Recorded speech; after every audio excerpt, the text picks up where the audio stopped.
Kita semua pernah mengalaminya. Awal tahun semangat membara, bikin resolusi bombastis. Tahun ini gue bakal super produktif, jadi versi terbaik diri gue. Tapi seminggu berlalu, 2 minggu berlalu, tiba-tiba kita malah maraton nonton serial favorit sambil bilang, besok deh mulai seriusnya. Masalahnya, besok seringkali gak pernah datang. Kita tahu persis apa yang harus dilakukan, mulai proyek, olahraga, belajar, tapi tetap aja gak ada aksi nyata. Akhirnya, rasa bersalah mulai merayap pelan-pelan. Kita mulai merasa gagal, lalu ngejustify, ya udah deh, emang guanya yang gini. Tapi ini bukan soal malas, ini soal siklus yang berulang. Punya ambisi, nggak mulai, rasa bersalah, menyerah, ulang dari awal tahun depan. Kayak lagu yang di-repeat terus, tanpa ujung. Dan tahu nggak, siklus ini bukan cuma bikin kita stuck, tapi juga ngerusak rasa percaya diri.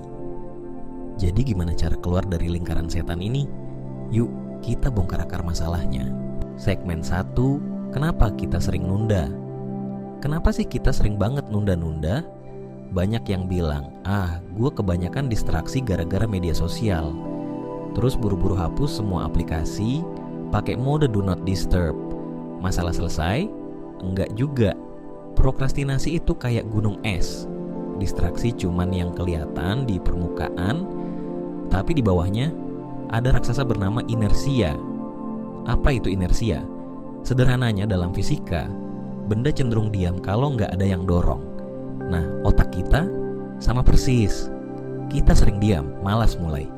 Karena tugas yang kelihatan gede, terasa berat banget buat dijalani. Misalnya nih, tugas nulis makalah 5.000 kata, otak langsung panik. Waduh, banyak banget. Gimana mulainya? Akhirnya, kita malah nonton video kucing lompat-lompat. Jadi, inersia bikin tugas kecil terasa seperti gunung tinggi banget. Padahal, kalau kita mulai dari langkah kecil, gunung itu nggak setinggi yang dibayangkan. Terus gimana cara ngatasinnya? Segmen 2, cara mengalahkan inersia. Sekarang kita tahu kalau inersia bikin kita stuck. Lalu gimana cara ngelawannya? Jawabannya, mulai dari langkah kecil. Karena bagian tersulit dari segala aktivitas itu bukan ngerjainnya, tapi mulainya. Ibarat mau lari pagi, tantangan terbesar bukan larinya, tapi bangun dari kasur. Jadi solusinya, tulis 50 kata aja dulu. Gerakin badan 5 menit aja, beresin satu sudut meja aja. Ketika targetnya kecil, otak nggak merasa terintimidasi. Dan seringnya, begitu mulai, malah keterusan. Rasanya kayak, udah mulai nih, sekalian aja dilanjutin. Intinya, langkah kecil itu tombol start yang bikin mesin jalan. Jadi, jangan nunggu semangat datang. Mulai dulu, semangat bakal nyusul. Segmen 3, trik 2 menit, hack untuk melawan prokrastinasi. Pernah denger trik coba 2 menit aja? Kedengarannya sepele, tapi ini salah satu cara paling ampuh buat ngalahin prokrastinasi. Prinsipnya simple. Kalau ngerasa malas mulai, coba lakuin tugas itu cuma 2 menit aja. Mau nulis, tulis 2 menit aja. Mau bersih-bersih, bersihin selama 2 menit. Mau olahraga, lompat-lompat 2 menit. Kenapa 2 menit? Karena saking singkatnya, otak nggak bisa nolak.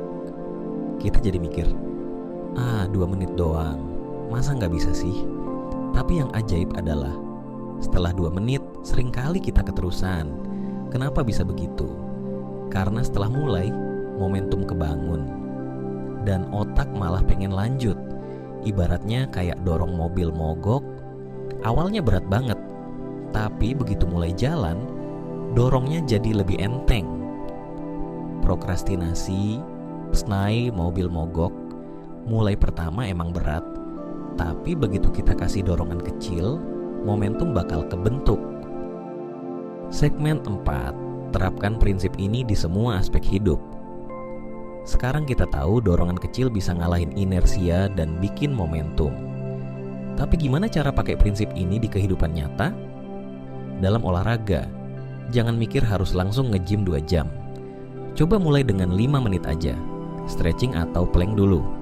Dalam pekerjaan, punya proyek gede, jangan panik.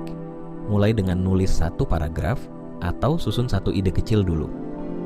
Dalam hubungan sosial, mau reconnect sama teman lama, jangan mikir harus ngobrol panjang. Cukup mulai dengan 1 pesan singkat. Hey, apa kabar? Dalam keuangan, mau mulai nabung? Nggak perlu langsung gede. Cukup mulai dari Rp10.000 per hari.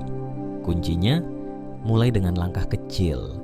Jangan fokus ke hasil akhir yang bikin overwhelmed. Punya tujuan besar itu kayak bangun tembok. Setiap langkah kecil adalah batu bata yang bikin tembok makin kokoh. Bisa jadi, hari ini kelihatannya nggak ada progres gede, tapi percaya deh, tiap langkah kecil yang konsisten bakal ngubah hidup kamu pelan-pelan. Ingat kata Martin Luther King, you don't have to see the whole staircase, just take the first step. Kamu nggak perlu lihat semua anak tangga, cukup ambil langkah pertama dulu. Jadi, apa langkah kecil pertamamu hari ini? Kalau kamu merasa video ini bermanfaat, jangan lupa like dan subscribe. Biar makin banyak orang yang bisa keluar dari siklus prokrastinasi. Sampai jumpa di video berikutnya.